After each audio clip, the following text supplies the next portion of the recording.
Hello, everybody, and welcome once more to Tony the Mole Adams YouTube channel, our first post-season show. If you're in Australia, but if you're in the UK, of course, we've still got the big one on Saturday at Old Trafford, Wigan and Hull KR, and of course, the international season is upon us in both hemispheres. So, Tony, how was your grand final?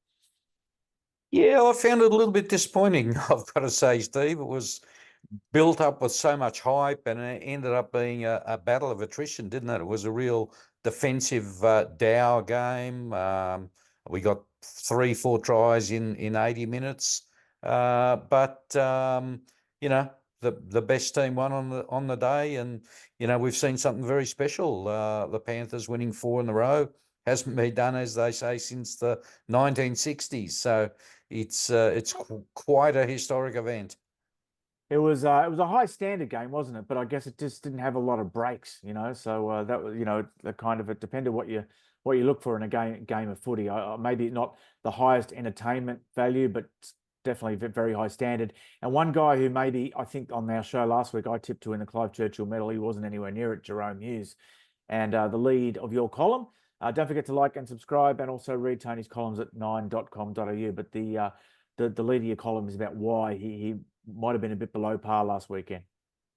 Yeah, exactly. And I wrote this 48 hours ago, and I said that he took an injury into the game, and it was a pretty severe injury, neck and shoulder and back. And I had a spy at the captain's run who said he really struggled there, but I guess they gambled on him.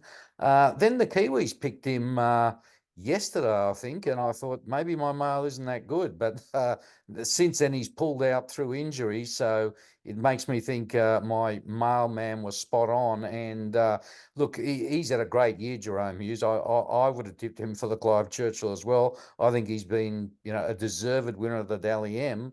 But he's just been, he was off his game. It was probably his worst game of the year, probably because he couldn't run the football. And that played a major role in the result, because the Storm attack was just not on. They scored 1 try through Harry Grant, and that was it. So I wish I'd known this before the game and not after it, because I lost a bit of cash on the Storm, I got to say.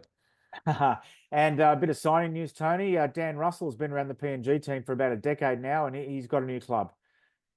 Yeah, that's right. And he's heading over to the UK, and Sammy Burgess has obviously likes what he sees about him, because he's signed him up for Warrington, and he'll be there the next couple of years. He's 28 years old, so he's been around the traps, as you say.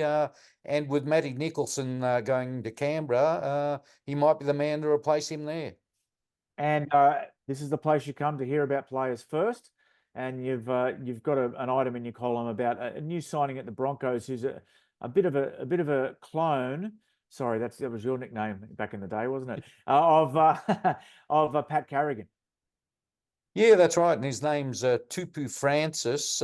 He comes from Marsden State High School in Queensland, which is a renowned league nursery. And he's the brother of Titans player Tony Francis. And he's also a nephew of the prodigious John Hopewate. So he's got some pedigree. He's only 16, but they've signed him for 4 years. So they see him as a real star of the future. He's a lock forward.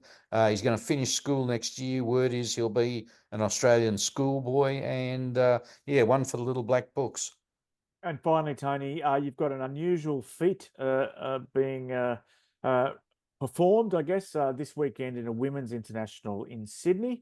It's a really unusual one, and maybe not something that's going to happen again in a hurry. Yeah, that's right. And the scene is Lidcombe Oval, the famous home of the West Magpies. We've got a test match between Italy and Malta, and playing for Italy will be a mother and daughter combination. So I think we can safely say that's a first in a test match. Deborah Wilson, whose husband Shane Wilson played for Souths in the Illawarra Steelers back in the 90s. She's 44 years old. She's a firefighter, and her daughter Bronte, 17, who's still at school. They're both going to be playing in the pack for Italy. So I had a chat to Deborah yesterday, and naturally she's really excited about this. It's one thing to play a test match at 44, but to also play it with your daughter, very special, probably unique.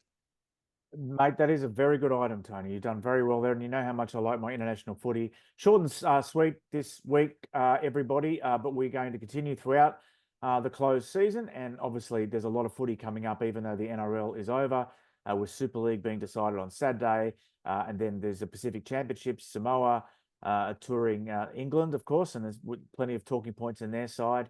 And there's World Cup qualifiers going on as well, one-off internationals, women's internationals. It's a lot of footy between now and the end of November. So, Tony, I hope you enjoy it. And thanks for your time, and thanks for watching, everyone.